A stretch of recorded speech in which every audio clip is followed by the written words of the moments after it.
जो अभी बवासीर के संबंध में चर्चा की है, उसके लिए सिद्धासन का प्रयोग बताया गया है शास्त्रों में। तो सिद्धासन को हम कैसे लगाते हैं, पहले हमें ये इसका जो है विचार करना चाहिए और अभ्यास पूर्वक निरंतर अभ्यास करते रहना चाहिए। प्रत्येक दिन अभ्यास करें।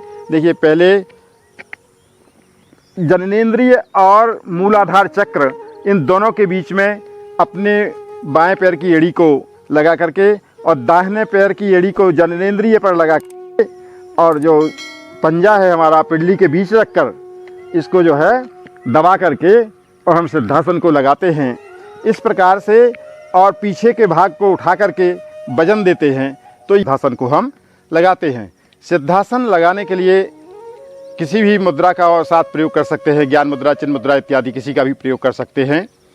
देखिए, यदि कोई व्यक्ति वर्तमान में देखा जाता है कि हमारा खान पान सही नहीं रह गया है, हमारे पेट में मल विकार अधिक हो जाता है और मल विकार के कारण यदि मलाशय में मल संचित रहता है और सड़ने के बाद उसमें कीटाणु इत्यादि पैदा हो जाते हैं, जो एक बवासीर का कारण है।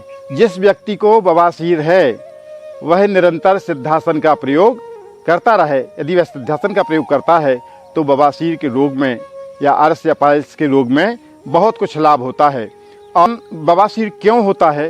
क्योंकि जब हमारे मलाशय में मल संचित रहता है और उसका निष्कासन सही समय पर निष्कासन नहीं हो पाता, इसीलिए बैक्टीरिया उसमें उत्पन्न हो जाते हैं और वो शरीर के लिए हानिकारक होते हैं।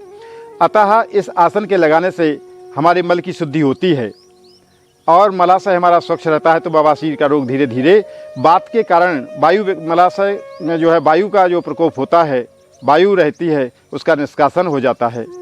और इस प्रकार से व्यक्ति यदि स्वस्थ रहना चाहता है तो इस आसन का प्रयोग करके पाइल्स इत्यादि जैसे रोगों से निजात पा सकता है।